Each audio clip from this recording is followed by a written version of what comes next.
So hey guys, welcome to the session of Target Olympiads. I'm Tanish. So today we are gonna be starting the lecture of one shot session of excretion. Okay. So हम लोग animal physiology पढ़ रहे थे. ठीक है. हम लोग animal sound सही है. Mic mic mic mic check. Okay. All right. Mic on. ठीक है. चलो सही है. हम्म.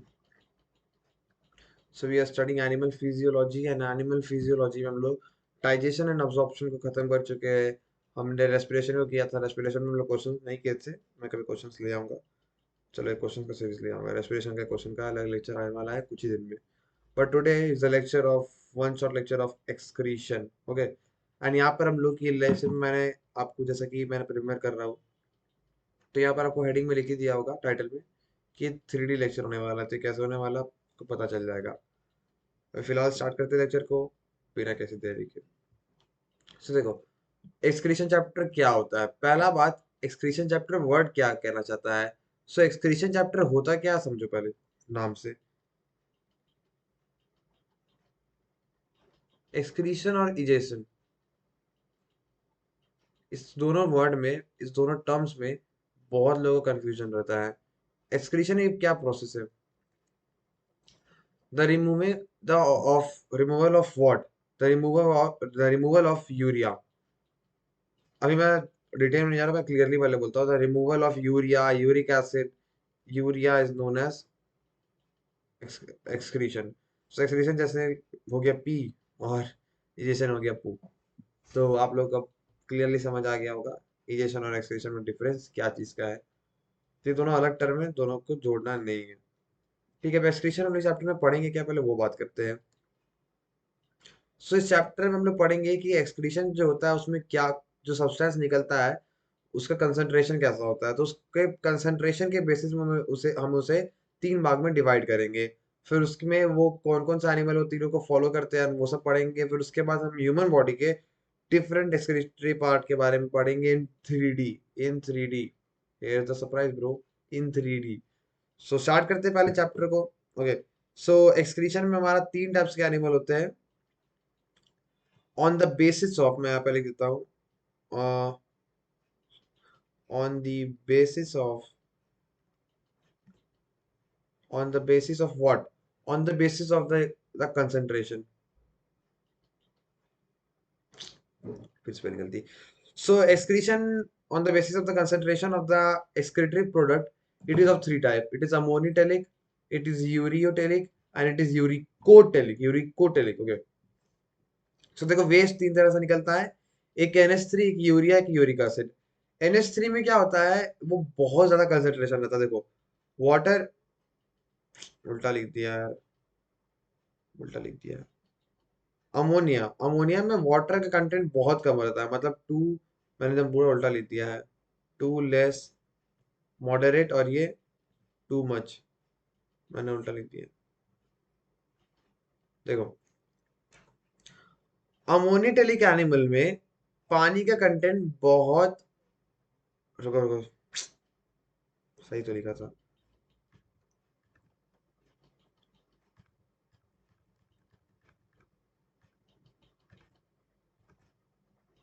एक सेकंड. कंटेंट किसका देखो, अमोनियोटेलिक को निकालने के लिए, ये वर्ड मैं यूज करना भूल गया था. देखो, 3 टाइप से एनिमल होते हैं. पहला बात समझ लो, अमोनियोटेलिक, यूरियोटेलिक एंड यूरिकोटेलिक. अमोनियोटेलिक क्या निकालते हैं, अमोनिया निकालते हैं NH3. यूरियोटेलिक क्या निकालता है, यूरिया निकालता है. यूरिकोटेलिक क्या निकालता है, यूरिकोटेलिक क्या निकालता है, यूरिक एसिड. इतना क्लियर है. अब देखो, ये वाटर का फंडा क्या है. वाटर का फंडा क्या है कि अमोनिया निकलने के लिए कितना वाटर चाहिए. तो अमोनिया निकलने के लिए टू मच वाटर चाहिए. अमोनिया निकलने के लिए कितना वाटर चाहिए, अमोनिया निकलने के लिए टू मच वाटर चाहिए.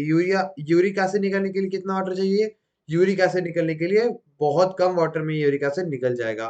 तो समझते किस बात में, अमोनिया को निकालने के लिए टू मच वाटर चाहिए. देखो, NH3 को निकालने के लिए क्या चाहिए, बहुत सारा वाटर चाहिए, बहुत सारा वाटर चाहिए.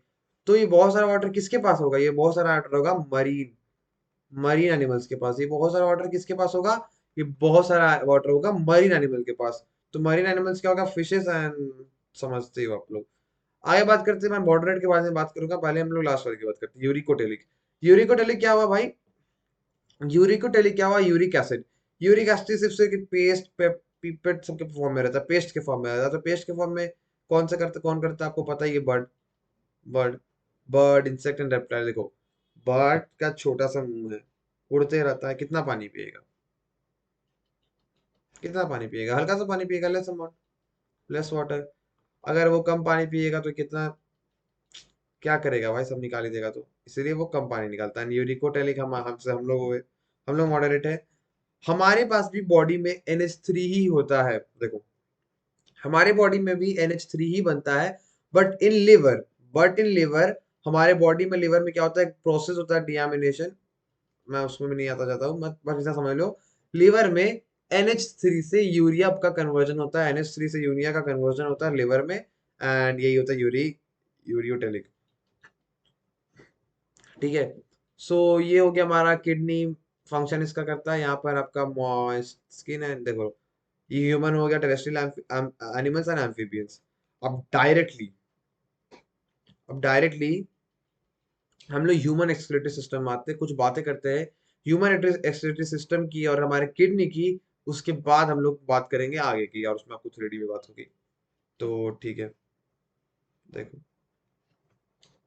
सो देखो, अब आप देखो ये क्या है। आवाज तो आ ही रहा होगा, एक सेकंड, सॉरी यार। All check, all check. अब देखो ये है क्या? अरे भाई, तुम्हें क्या हुआ? ये है क्या? ये है हमारा ह्यूमन एक्सक्रेटरी सिस्टम। ठीक है। अब यहाँ पर आप देख सकते हो, ये है हमारा ह्यूमन एक्सक्रेटरी सिस्टम, ये 3D में आपको दिया हुआ है। एंड इसको हम लोग अच्छे से समझते हैं। देखो, यहाँ पर दो पेयर ऑफ किडनी दिख रहा है, दो पेयर ऑफ किडनी दिख रहा है। उसके बाद आपको यहाँ पर दो वेन्स दिख रहा है, दो आर्टरी दिख रहा है, दो आर्टरी, एक रेड और एक ब्लू। उसके बाद आपको क्या दिख रहा है? देखो, किडनी के ऊपर क्या क्या है, ये है क्या? ये भी समझेंगे हम लोग। ये ग्लैंड है, इसके बारे में समझेंगे। देखो, पीछे से भी देख लो किडनी को, कुछ ऐसा स्ट्रक्चर है किडनी का। एंड यहाँ पर आपका यूरिनरी ब्लैडर एंड आर्टरी है, जो भी घुमा फिरा के देख लो आप। दिख गया? चलो, तो समझते हैं कि करके पॉइंट। पॉइंट वन, ये क्या किसको शो कर रहा है? पॉइंट वन शो कर रहा है हमारा राइट किडनी को। Right kidney plus adrenal gland, ये क्या ऊपर में, ये इसको मैं कवर कर रहा हूँ, that is known as adrenal gland. And ये रहा एडर्नल ग्लैंड, ये रहा किडनी। मैं खाली अपने नाम बताऊंगा, मैं डिटेल में आपको भी लिख के बताऊंगा। अब बात करते हैं, राइट किडनी तो हो गया, अब इधर बात करते हैं हम लोग। ये वो हमारा लेफ्ट किडनी और उसके ऊपर में होता है एडर्नल ग्लैंड। हम लोग राइट किडनी लेफ्ट किडनी की बात कर लिया। अब ये देखो, अब इसकी बात करते हैं। ये हो गया हमारा abdominal aorta, abdominal aorta, abdominal aorta. The artery, this artery pumps blood. अब मैं दोनों को साथ में बताना चाहूंगा। और ये क्या है? Inferior vena cava, this veins carries blood.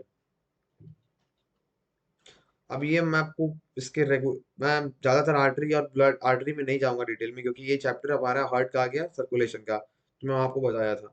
बस मैं इतना बता दे रहा हूँ, ये देख लो, ये ब्लू वाला इंफीरियर वेना कावा है और यहाँ पर ऑर्टा है।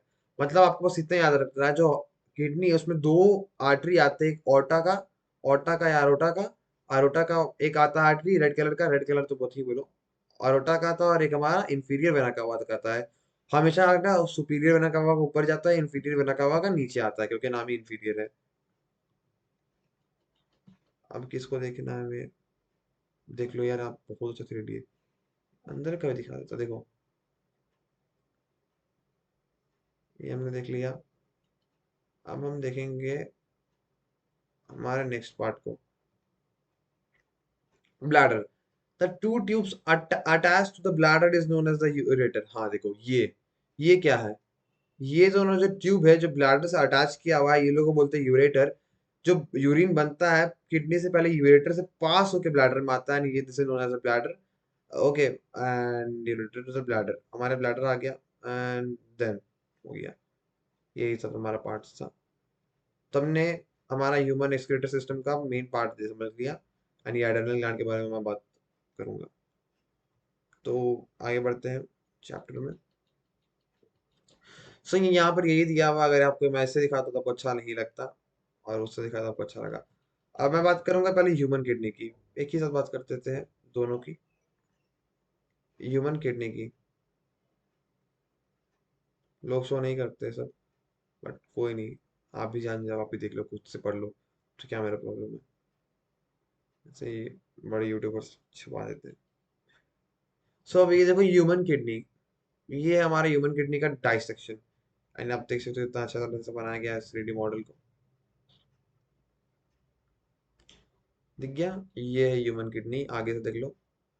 ये आपका दोनों वेन आ रहा है, इंफीरियर वेना का हुआ, और डॉर्सल आर्टरी बोलेंगे या ऑर्टा बोलेंगे, जो भी है। और ये आपका यहाँ से जा रहा है, क्या है, ये है, अभी बोले ना यार, यूरेटर, वो हुआ। अब अंदर से देखते हैं आपका डायसेक्शन ऑफ द किडनी। हम देख रहे हैं यहाँ पर ये कवर किया हुआ किडनी, कवर किससे किया हुआ है, यहाँ लेबलिंग लेबलिंग नहीं किया हुआ है, ये बुरी बात है, लेबलिंग करना चाहिए था। सो देख लो, पहले बात समझ दो, मैं समझाता हूँ, पर मैं लिखने का कुछ है ऑप्शन नहीं। सो किडनी कवर किया गया है एक चीज से, मैं बताऊंगा कि लिखा हुआ भी है। उसके बाद आप देखोगे कि ऐसा करके जो रीजन है, रीजन ये व्हाइट कलर का रीजन जो मैं कर रहा हूँ, इस रीजन को बोलते हैं कॉर्टेक्स। इस रीजन को क्या बोलते हैं, कॉर्टेक्स। अगली बात हम करते हैं, ये क्या है, ये सब क्या है। तो ये सब जो पिरामिडल स्ट्रक्चर है, इसी को बोलते हैं मेड्यूलर पिरामिड। इसी को क्या बोलते हैं हम लोग, मेड्यूलर पिरामिड, मेड्यूलर पिरामिड। ठीक है। सो ये हो गया कॉर्टेक्स, ये हो गया मेड्यूलर पिरामिड, और ये एरिया को क्या बोलते हैं जो मैं कलर कर रहा हूँ, मैं आपको फिर अभी बस आप समझ लो किडनी दिखता कैसे अच्छा से, फिर हम लोग लिख के आपको बताएंगे वन नोट पे। ये जो एरिया मैं कवर कर रहा हूँ, इसको बोलते हैं रेनल पेल्विस एरिया। और यहाँ पर लिखने का ऑप्शन नहीं है, इसलिए मैं ज्यादा किडनी शो नहीं करूंगा। अब मैं आपको डायरेक्टली आता हूँ स्लाइड पे। सो किडनी में आप देख सकते हो, ये मेड्यूलर पिरामिड है, ये रेनल आर्टरी है, ये रेनल वेन है, ये यूरेटर है, ये रेनल पेल्विस है। ये एरिया को रेनल पेल्विस बोलते हैं, ये कॉर्टेक्स रीजन है, और ये है रेनल कैप्सूल। सो किडनी को जो कवर करता है कैप्सूल, उसको बोलते हैं रेनल कैप्सूल, एंड ये रेनल कॉलम है। सो यही किडनी का आपको डाइसेक्शन, आगे बात करते हैं हम लोग। सो kidney situated on the left of the last thorax and the third lemur vertebra। तो इसको आप लोग याद भी कर सकते हो कि कहाँ उसका मतलब एग्जैक्ट लोकेशन है। Okay, so it is situated on the last thorax and the third lemur vertebra। ठीक है। सो रेनल कॉलम की बात करते हैं। Renal column is the column of बर्टोनी।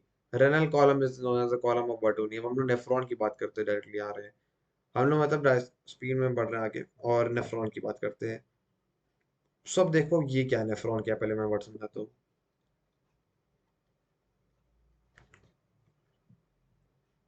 Okay देखो, nephron is the functional unit of kidney। Nephron is a functional unit of kidney। There are millions of nephrons present in the kidney। And ये nephron भी दो type के होते हैं, एक होता है हमारा नॉर्मल नेफ्रॉन, और एक होता जक्सा मेड्यूलरी, में लिखा होगा जक्सा मेड्यूलरी नेफ्रॉन। एक होता नॉर्मल नेफ्रॉन और एक होता जक्सा मेड्यूलरी नेफ्रॉन। तो ये जो जक्सा मेड्यूलरी नेफ्रॉन होता है, वो किस चीज के लिए होता है, तो बेसिकली 85% हमारा नेफ्रॉन एक नॉर्मल नेफ्रॉन होता है, जिसका एक नॉर्मल साइज होता है। बट जैक्सा मेडिलरी नेफ्रॉन कुछ बड़े साइज का होता है, नहीं, सिर्फ 15% होता है। ये कब यूज आता है, इसका यूज तब आता है जब आपका वाटर शॉर्टेज पीरियड है। जब पीरियड आपका वाटर शॉर्टेज है, तभी आपका जक्सा मेडिलरी नेफ्रॉन का काम आता है। ये मैंने इतना बता दिया नेफ्रॉन के बारे में। बेसिकली अभी जस्ट आपको इतना याद रखना है कि नेफ्रॉन एक functional unit of the kidney होता है। बेसिकली आप इतना समझ लो कि ब्लड से यूरिन जो निकाला जाता है, जो भी प्रोसेस होता है, वो ये काम नेफ्रॉन ही करता है, यही काम नेफ्रॉन ही करता है। वो मेड्यूलर पिरामिड में पेरियोडल पिरामिड में रहता है, एंड यही फंक्शनल यूनिट ऑफ किडनी रहता है। आगे बात करते हैं नेफ्रॉन की। यहाँ पर मैं देख रहा हूँ कि बहुत जल्दी ये हो रहा है, फिर यूनिट फॉर्मेशन यूनिट, हाँ ठीक है, चलो नेफ्रॉन की बात करते हैं पहले। चलो देखते हैं, समझे। सब हम लोग को नेफ्रॉन को देखना है। ओके,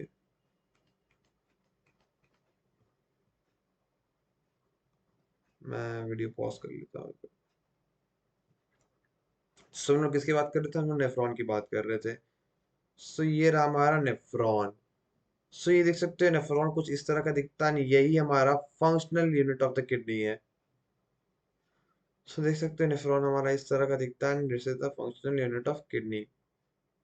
अब आप देखो लाइन से, देखो यहाँ से ब्लड आ रहा है, ये क्या है, ये है क्या, ये आपका रेनल आर्टरी। अब फोकस करना, ब्लड किससे आ रहा है, रेनल आर्टरी से आ रहा है, किससे आ रहा है, रेनल आर्टरी से आ रहा है। मैं इंफीरियर वेना का नहीं बोल रहा, मैं रेनल आर्टरी बोल रहा, तो रेनल आर्टरी में फोकस करना। हाँ, जो भी है, रेनल आर्टरी से ब्लड आ रहा है, ब्लड आया, ब्लड किस में घुसता है, ब्लड घुसता है ग्लोम्युरुलस में। ये क्या लिखा बना, चलो, ब्लड घुसा ग्लोम्युरुलस में। ग्लोम्युरुलस क्या दिख रहा है पर, बहुत ज्यादा कंसंट्रेशन ऑफ रेनल आर्टरी, ये मतलब ये दिख रहे हो, आप समझ सकते हो। तो ये ग्लोमेरुलस में घुमा घुसा, और ये जो कवर किया हुआ है कैप्सूल, उसका काम क्या है देख लो, बॉमन्स कैप्सूल। बॉमन्स कैप्सूल और द रेनल कैप्सूल दोनों नाम होता है। फिर उसके बाद वो कहाँ जा रहा है, मैं बस समझा रहा हूँ, वो इसका वो जाता कैसे है, ठीक है। वो कहाँ जा रहा है, फिर वो ऐसे करके जा रहा है, जा रहा है, जा रहा है, जा रहा है, कहाँ गया, वो गया पेरोक्सिमिनल कन्वर्टेड टिब्यूल। फिर एक टिब्यूल आएगा, पेरोक्सिमिनल कन्वर्टेड टिब्यूल। ये टिब्यूल देखो, पूरा कन्वर्टेड टिब्यूल है, टिब्यूल से घूम रहा है, फिर वो नीचे आया, वो आगे एक लूप में, एक लूप में एक लूप में आ गया, तो और इस लूप को बोला जाता है हेनले लूप। फिर वो हेनले लूप को पार किया। हेनले लूप को पार करने के बाद, ठीक है, सो ये हेनले लूप को पार किया, और उसके बाद अभी फिर से कन्वर्ट कर रहा है।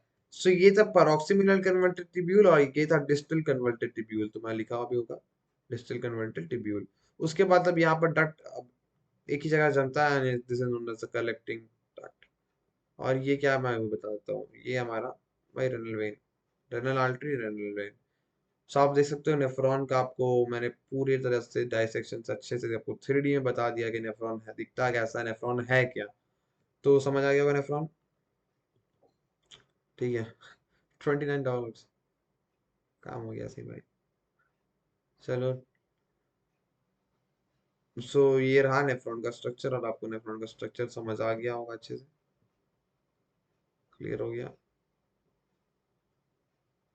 ये सारे बहुत सारे नेफ्रॉन का स्ट्रक्चर दिया हुआ है। चलो, तो मैंने भी बना दिया था वैसे। चलो अब देखो, यहाँ पर टाइप्स ऑफ नेफ्रॉन लिखा हुआ है, कॉर्टिकल नेफ्रॉन होता है, मैंने उसको नॉर्मल नेफ्रॉन बोल देता हूँ। कॉर्टिकल नेफ्रॉन और जैसा मेडिकुलरी नेफ्रॉन, मैंने सबको बात बताई थी आपको। 85%, 15%। Loop of Henle is very short, and loop of Henle is very long. देखो, कॉर्टिकल नेफ्रॉन का लूप ऑफ हेनले बहुत छोटा होता है, एंड जक्सा मेडुलरी नेफ्रॉन का लूप ऑफ हेनले बड़ा होता है। इसीलिए वो कम पानी में भी किसी तरह से काम चला लेता है, जक्सा मेडुलरी नेफ्रॉन का यही फंक्शन है। सो मैंने लिख ही दिया होगा। अब देखो, ये मेड्यूला में कम दर्द अंदर तक जाता है। देखो, ये लोग के नेफ्रॉन का पोजीशन कैसा होता है, आप समझना बहुत ध्यान से। ये हो गया कैलेक्स, ये हो गया मेड्यूला, और यहाँ पर हमारा कॉर्टेक्स रीजन हो गया। ये नेफ्रॉन मैं बता रहा हूँ पहले, कॉर्टिकल नेफ्रॉन की ये पहले बात, जो वो ऊपर में रहेगा थोड़ा सा, और हल्का सा मेड्यूला में जाएगा, देखिए आपको, ये होता है आपका cortical nephron. But on the other case, juxtamedullary nephron भी यहीं से स्टार्ट करेगा, बट वो अंदर तक जाएगा, deep inside the cortex, deep.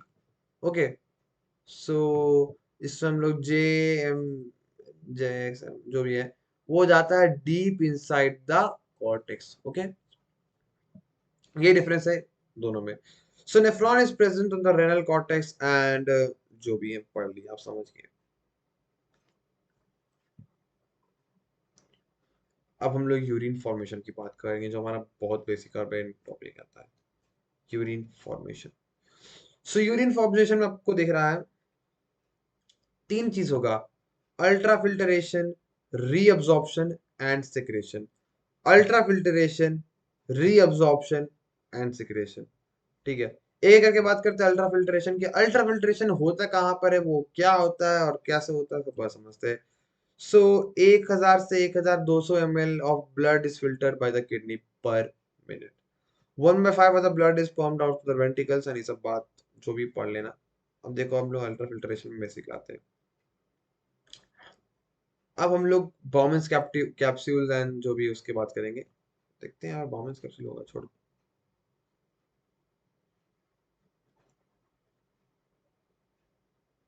यही काफी है 3D से अच्छा। चलो देखो, बाउमेंस कैप्सूल की बात करते हैं, तो बाउमेंस कैप्सूल में होता है एक एंडोथेलियम लेयर, एक एपिथेलियम लेयर, और एक बेसमेंट सब्सटेंस। देख ही लेता हूँ पर,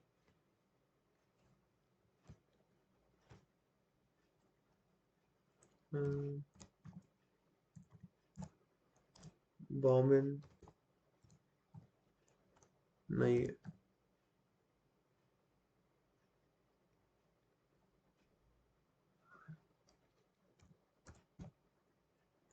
आपको हम पूरा एकदम रियल लिखता है, मतलब ना कुछ एडिटिंग ना कुछ कुछ,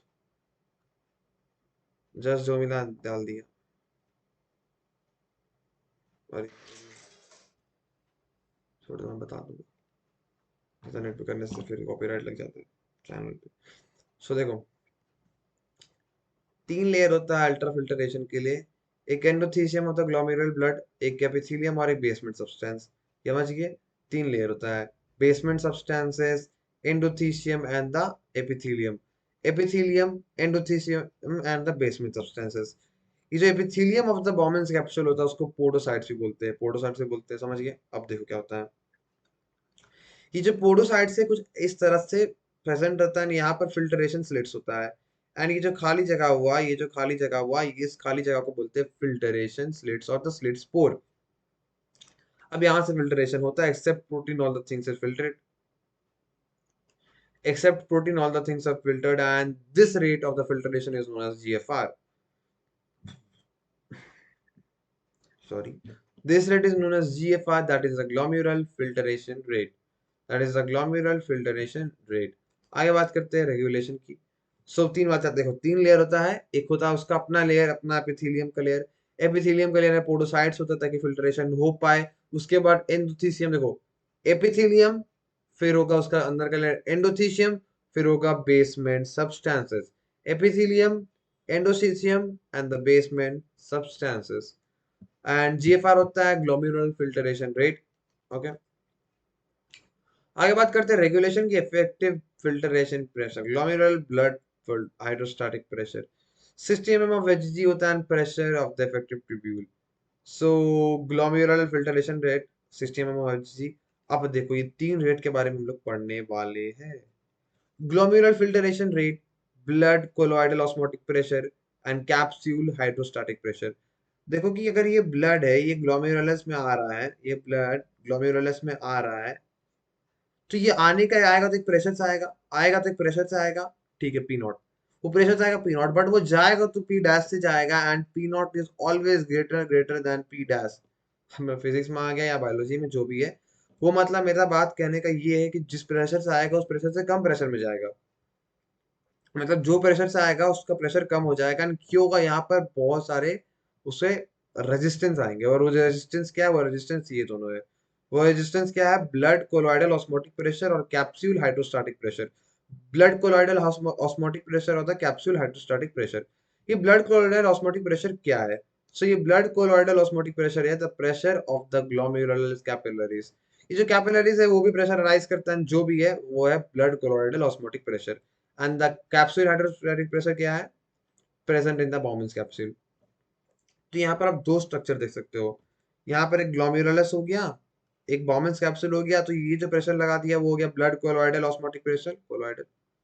एंड ये जो बॉम्बिंग कैप्सूल हो गया वो भी अपना एक प्रेशर लगा दिया है, that is the capsule hydrostatic pressure. And दोनों नेगेटिव प्रेशर है, दोनों नेगेटिव प्रेशर है, बट एक पॉजिटिव प्रेशर है हमारा glomerulus blood hydrostatic pressure. And इसका वैल्यू 60 mm of Hg, इसका वैल्यू है 32 mm of Hg, इसका वैल्यू 18 mm of Hg। तो हम लोग अब निकालेंगे यहाँ पर इफेक्टिव प्रेशर क्या हुआ। सो इफेक्टिव प्रेशर हमारा होगा 10 mm of Hg, मतलब 60 माइनस 18 माइनस 32, कर लो निकल जाएगा 10। अब बात करते हैं रीअब्जॉर्प्शन की। सो मेरे भाई, ब्लड को रीअब्जॉर्प्शन क्यों जरूरी है? 99% of the blood is reabsorb. भाई यूरिन में ब्लड थोड़ी ना निकल जाएगा, यूरिन से ब्लड थोड़ी ना निकल जाएगा। ब्लड निकल जाएगा तो तुम जिंदा बचोगे नहीं ना। तो रीअब्जॉर्प्शन क्यों जरूरी है?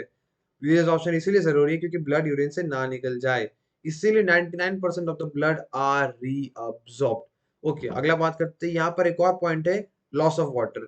पानी बर्बाद ना हो इसीलिए भी रीअब्जॉर्प्शन का जरूरत है, और आयंस को भी बचाने के लिए। आगे बात करते हैं ट्यूबुलर सेक्रेशन। सो ट्यूबुलर सर्कुलेशन को तो हम अभी नहीं कर पाते हैं, हम लोग को उसके लिए फोटो चाहिए। हाँ, पर है फोटो, फोटो, यस। सो देखो, ये बात करते हैं हम लोग क्यूबॉइडल, जो भी है। अब इस पिक्चर को, इमेज को ध्यान से देखना, ये अच्छा टॉपिक है, समझना। कितना बाकी है ऐसे? क्वेश्चन भी करते हैं, पहले क्वेश्चन करें। चलो क्वेश्चन करते हैं वैसे।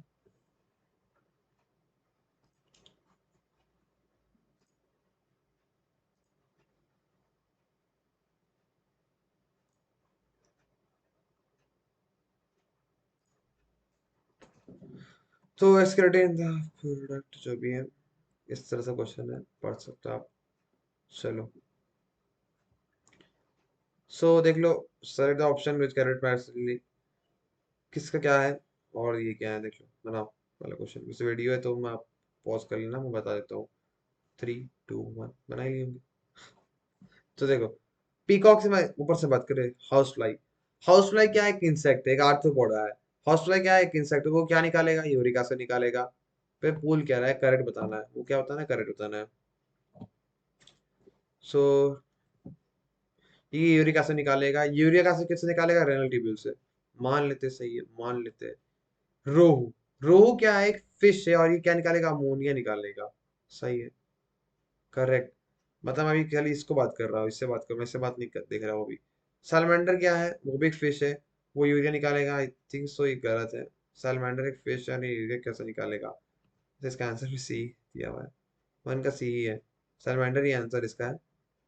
ये याद करने का था, मैं गलत बोला तभी, मैं बना चुका था तो मुझे याद था। इसका आंसर सी होगा, सैलमेंडर, किडनी और यूरिया। यहाँ पर ये सैलमेंडर किडनी यूरिया कैसे? क्योंकि सैलमेंडर एक फिश नहीं है। मैंने कोई वीडियो पॉज नहीं किया, सैलमेंडर एक फ्रॉग है। ठीक है, तो इसका आंसर है सैलमेंडर किडनी और यूरिया। इसको याद रखना, क्योंकि ये पढ़ाने का नहीं था, याद करने का था। आगे याद कर सकते, क्योंकि सैलमेंडर एक फ्रॉग है, जैसे कि मैंने जो पढ़ा, मैं पढ़ा हूँ। आगे बात करते हैं हम। यहाँ पर ये क्या लिखा हुआ है, बताना है कौन सा सही है क्या? करेक्ट कैटेगरी, ठीक है। समोइटेलिक, यूरियोटेलिक, यूरिकोटेलिक। यूरिकोटेलिक में लिखा है कॉकरोच एंड फ्रॉग। देखते हैं। यूरियोटेलिक में लिखा है एम्फीबिया, aqua, एक्वेटिक। एक्वेटिक है भाई, काट दो। आगे बात करते हैं, यहाँ पर एक्वेटिक है, काट दो। ये दोनों में एक्वेटिक सही है। यहाँ ह्यूमन आ गया, फ्रॉग आ गया, सही है, बहुत सही। पिघल गया कागज में, सही है, मान दो। आगे बात करते हैं, यूरिकोटेलिक किस में होता है? यूरिकोटेलिक मतलब, यूरिकोटेलिक क्या निकलता है? Urea, uric acid, uric acid. तो ठीक है। सो ये हो गया, यूरिकोटेलिक में बात करते हैं। यूरिकोटेलिक क्या निकलता है? यूरिया निकलता है। नहीं, यूरिक एसिड निकलता है। यूरिक एसिड कौन निकलता है? मैंने बता दिया था आपको, reptiles and birds. Okay. So uric acid is the chief nitrogen process compound of the acidic product of. आपको मैं वीडियो बनाया रहा हूँ इसीलिए, क्योंकि इसमें क्वेश्चंस है, एंड आप क्वेश्चंस को पॉज कर सकते हो, यही कारण है मेरा वीडियो बनाने का। सो कॉकरोच होगा। Earthworm, uricotelic, and with a plenty of water is available, when plenty of water is available, earthworm. Uricotelic, uricotelic, ammoniotelic, when plenty of water is available। देखो, अमोनियोटेलिक तो मुझे लगता है, इसका आंसर क्या होगा? मुझे लगता है ये होना चाहिए बी। तो देखते हैं 5 का आंसर क्या है। सी है, सोमोनियोटेलिक होता है। हाँ, अर्थवर्म को बहुत पानी मिलता है ना, it is ammonotelic, and plenty of water से कोई मतलब नहीं है। आगे बात करते हैं, 4 और सबको देख लेते हैं answer. C A B, C A B and also correct. चलो, तो देखो,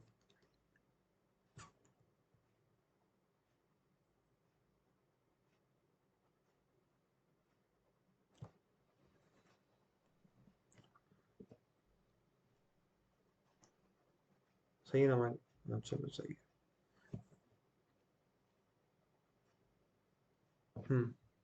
सब यूरिकोटिज्म इज फाउंड इन, एक ही टाइप का क्वेश्चन दिया हुआ था। Okay, a terrestrial animal must be able to. Terrestrial animals की बात करें, मतलब हमारी बात करें, excrete large amount of salt in urine. हम लार्ज अमाउंट तो नहीं करते भाई, हम लोग अमोनिया तो नहीं करते, तो छोड़ दो। Actively pump salt through the skin, नहीं। Conserve water, excrete large amount of water in the urine. Conserve water, मेरे ख्याल से कंजर्व वाटर होना चाहिए। 7 का आंसर क्या, देख लो। 7 का आंसर बी है, कंजर्व वाटर। सो हम लोग एक तरह से कंजर्व ही करते हैं वाटर, बिकॉज हम लोग टेरेस्ट्रियल है।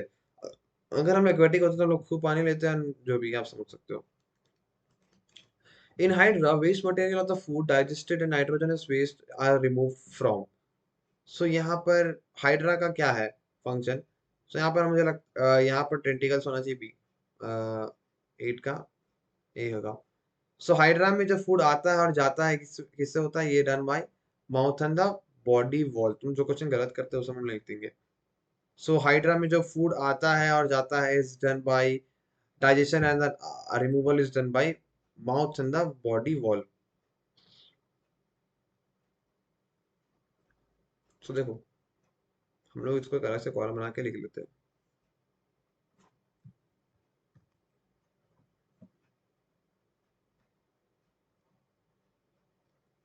In hydra digestion and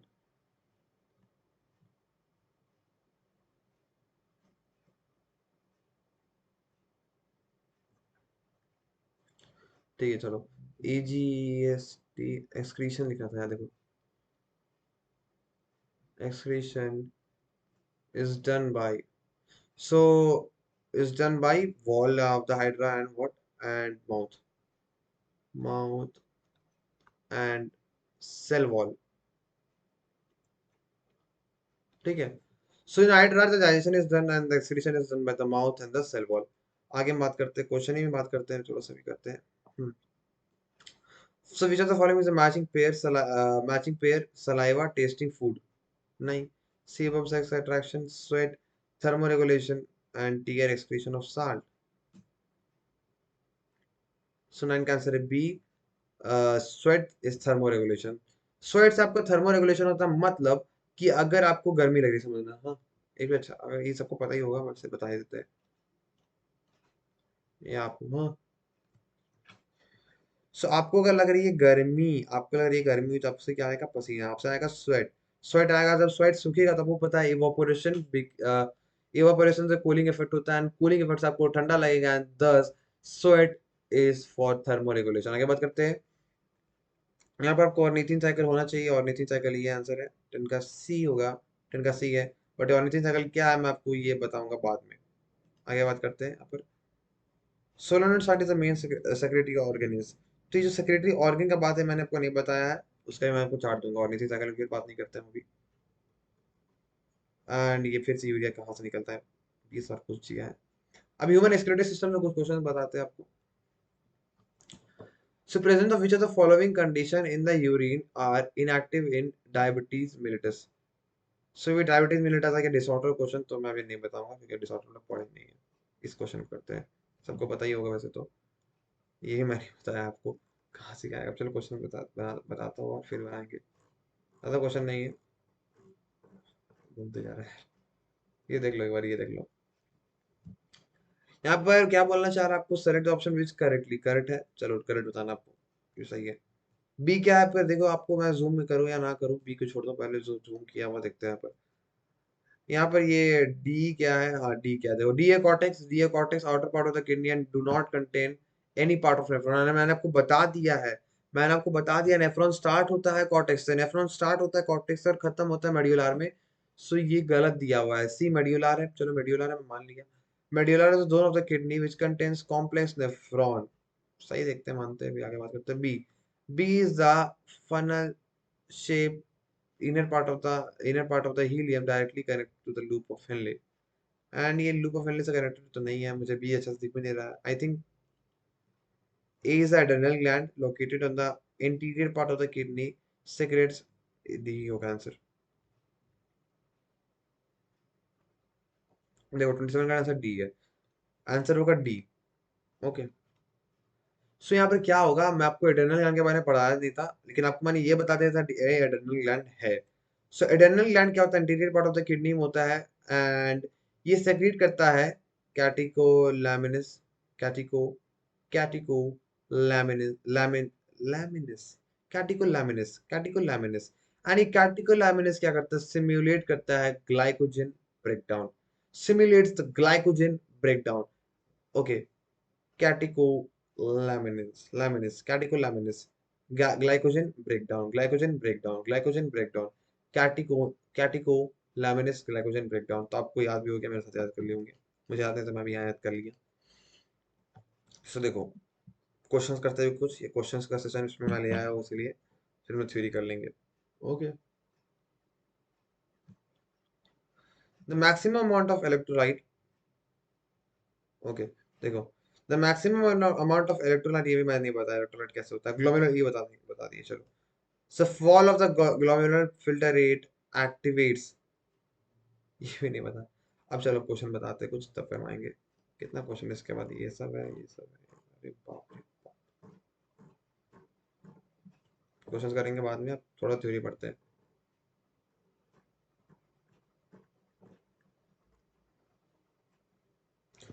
so अब देखो और समझो और सीखो, देखो समझो सीखो। सो यहाँ पर क्या बता रहा है, इलेक्ट्रोलाइट्स की बात करेंगे हम लोग, अभी बात करेंगे इलेक्ट्रोलाइट्स, इलेक्ट्रोलाइट्स। तो देखो, इलेक्ट्रोलाइट्स की बात करते हैं। यहाँ पर हम लोग बात करेंगे पहले पीसीटी की, पीसीटी डीसीटी की बात करेंगे। तो आप देख रहे हो यहाँ से जब ब्लड पास होता है तो यहाँ से HCO3 माइनस निकलता है, NaCl माइनस निकलता है, H2O निकलता है, Cl प्लस निकलता है, और H प्लस और NH3 जाता है। मतलब जाता था, मैं देखो, ये सब आपको सिर्फ रट्टा मार लेना है, आप सोचा था रट्टा मार लेना है। पहले लू को फैलने की बात करते हैं, H2 बाहर, NaCl, यहाँ पर HCO3 NaCl H2O K plus H plus NH3, याद कर लो जो भी है। यही आपका कंसंट्रेशन और इलेक्ट्रोलाइट्स, और इसमें मुझे कुछ नहीं बताने का, मैं सच बता रहा हूँ, बोरिंग लगेगा लेकिन ये याद करने का ही। मैं फिर से साथ में पढ़ लेते हैं हम लोग। HCO3 minus NaCl H2O K plus H plus NH3। कैसे याद करो, देखो K plus NH plus already है, HCO3 एक नया आ गया, NaCl हमेशा रहेगा, वाटर हमेशा रहेगा, NH3 रहेगा, क्योंकि ये अमोनिया, मतलब ये एक अमोनिया का ही फॉर्म है, यूरिया। ओके, SU3 है ही, K प्लस है ही, Na प्लस है ही, NaCl और H2O है। यहाँ पर H2 आ रहा है, NaCl आ रहा है, दोनों मैच हो गया, एंड यहाँ पर आपको सिर्फ और सिर्फ वाटर का अब्जॉर्प्शन होगा। सो ये ठीक है। अब मैं जो पढ़ाने का टॉपिक है उसमें आते हैं, हम लोग आते हैं रेगुलेशन ऑफ किडनी में। हाँ, हम लोग पढ़ाने का टॉपिक आते हैं रेगुलेशन ऑफ किडनी में, ठीक है।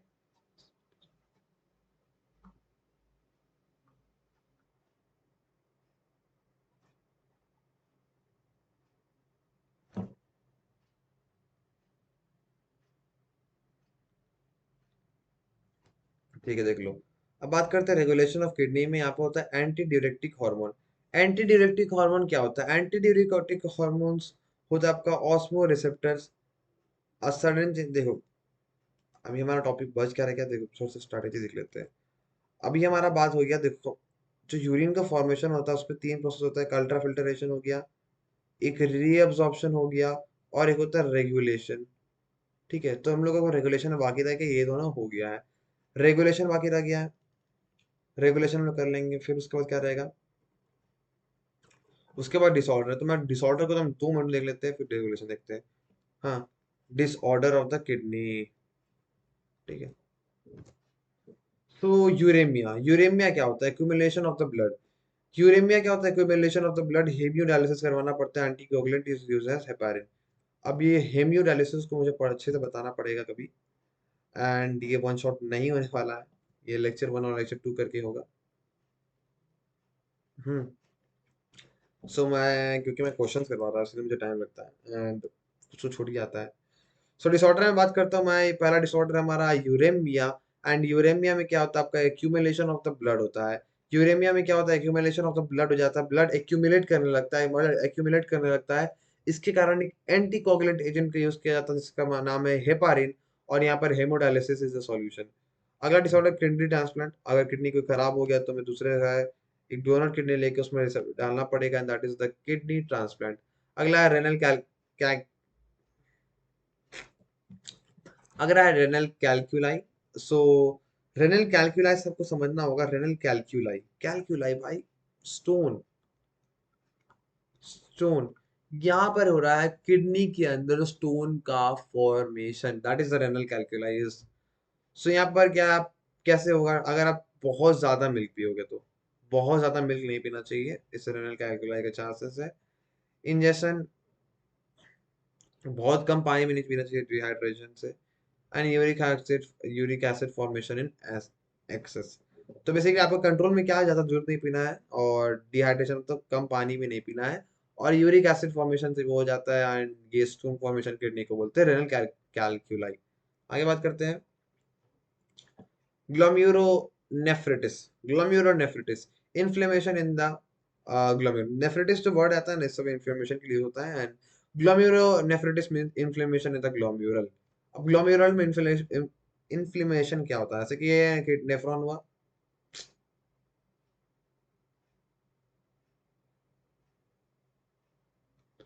सो ये जो ग्लोम्युरल है उसमें अगर वो बड़ा हो जाएगा, उसमें इन्फ्लेमेशन हो जाएगा, that is known as the ग्लोम्युरोनेफ्रिटिस।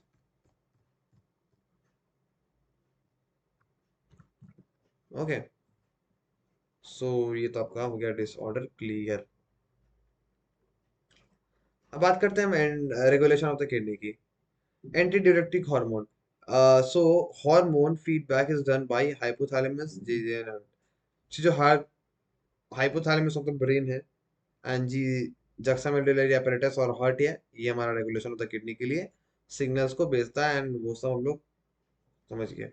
आगे बात करते हैं एंटीडायरेक्टिक हार्मोन की। एंटीडायरेक्टिक हार्मोन होता है आपका osmoreceptors, a sudden change in the blood volume. मैं पहले पढ़ रहा है, बताऊंगा आपको।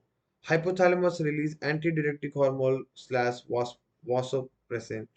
Antidiuretic hormone resolves H2O, absorbs H2O from different part of the kidney and prevent diuresis. It increases the blood pressure of the kidney. अब क्या है? एंटीडियूरेटिक हार्मोन एक हार्मोन है जबकि जो कि कब काम आता है, जब हमारा ब्लड का वॉल्यूम एक सडनली चेंज हो जाता है। हमारा ब्लड का वॉल्यूम जब सडनली चेंज हो जाएगा तो एंटीडियूरेटिक हार्मोन का काम आता है। एंड एंटीडियूरेटिक हार्मोन एक वासोप्रेसिन है, और ये क्या करता है, ये सारी तरह से जाके कहीं कहीं से जाके वाटर को लाएगा और डायलिसिस से बचाएगा, एंड ये ब्लड का प्रेशर भी इंक्रीज कर देगा कि डायरेक्टली ब्लड पास हो पाए।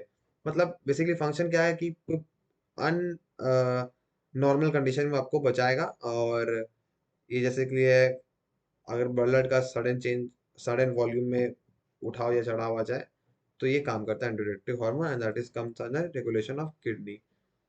सो फ्रॉम माय साइड ओवर है, and from your side you have to read the NCERT part, and और भी कुछ कुछ है। ठीक है, सो मेरा तो मैंने नोट्स में जितना था मैंने सब बता दिया। उसके अलावा मैं भी क्वेश्चंस कुछ और करवा दूंगा आपको, चिंता नहीं। एंड आपको ये भी याद करना है, आपका एक एनिमल चार्ट आता है जिसमें कि कौन एनिमल यूरिया निकाल रहा है, कौन एनिमल एनएच3 निकाल रहा है, कौन एनिमल यूरिया निकाल रहा है, कौन एनिमल NH3 निकाल रहा है, कौन यूरिक एसिड निकाल रहा है, उसका भी चार्ट है, तो वो पढ़ लेना। फिलहाल कुछ क्वेश्चंस करते हैं और समझते हैं।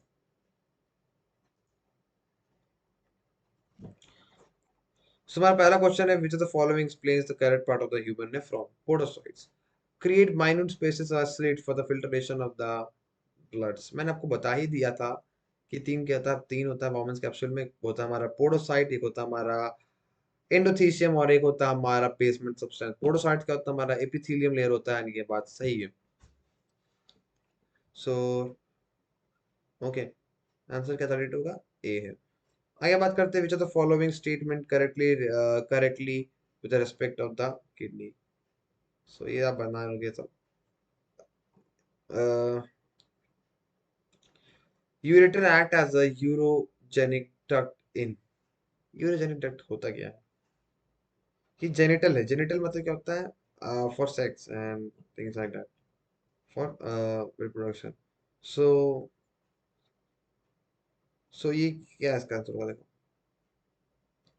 मुझे पता नहीं था इसलिए मैं देख रहा हूँ। Frog male. So ureter act as a urogenital duct in frog male. तो सब कुछ कुछ पॉइंट क्वेश्चन होता है जो कि पढ़ाया जा नहीं सकता है, नहीं कहीं से आ सकता है। तो इसको आप लोग अगर नहीं बने तो मैं एक जगह लिख देता हूँ, मैं नोट में डाल भी दूंगा। सो मैं इसको लास्ट में लिख भी देता हूँ हमेशा, जो क्वेश्चन नहीं बनता मुझसे या नीट में, जो लगता है कि जो पॉइंट वाइज क्वेश्चन है जो कि थ्योरी में नहीं पढ़ा जा सकता है।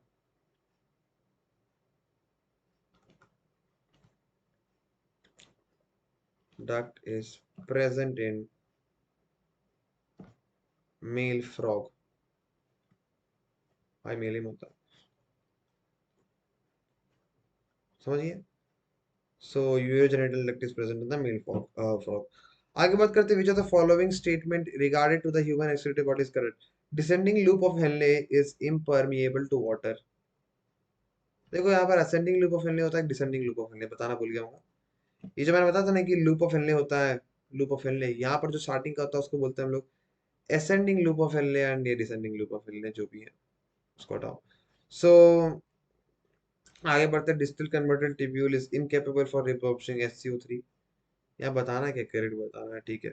Nearly 99% of the glomerular filtration rate is absorbed is done by renal tubes, and ascending limb of Henle is impermeable to electrolytes. इसका आंसर मुझे लगता है क्या है, डी है, सी है. चलो सही है. So nearly 99% of the glomerular rate is done by the renal tubule. ये भी पॉइंट याद करने का, कर लेना. क्वेश्चन तो हो गया काफी.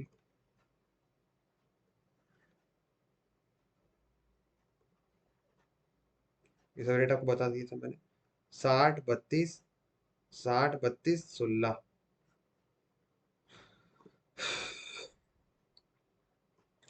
Bowman's glands are found in. Bowman's glands are found in. Bowman's glands are found.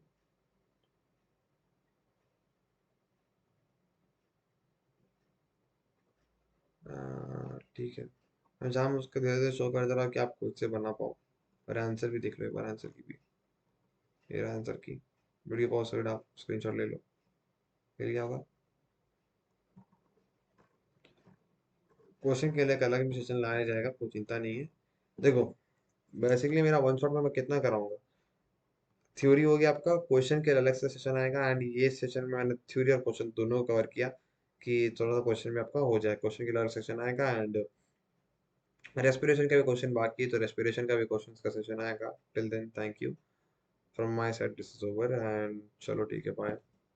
Okay चलो ठीक है, बाय. इसकी तरफ से बाय. चलो एंड करें. So ending this premiere now, and मैं लाइव नहीं आ पा रहा हूँ. थोड़ा सा ना टाइम रात ही में मिलता है, और इतने रात में जैसे कभी ज़्यादा रात तो नहीं हुआ है, ये पौने 11. तो ये सब टाइम में लाइव आओगे नहीं आप लोग, तो रात ही में हो पाता है, तो इसीलिए प्रीमियर ज़्यादा कर पा रहा हूँ. बट देखते हैं शेड्यूल कैसा हो. फिर अभी छुट्टी चालू हो जाएंगे कुछ दिन में, दुर्गा दीपावली की, तो फिर वापस लाइव करेंगे. लाइव में मज़ा आता ज़्यादा. तो ठीक है, एंड करते हैं वीडियो को. वीडियो को लाइक, चैनल को सब्सक्राइब. Bye bye.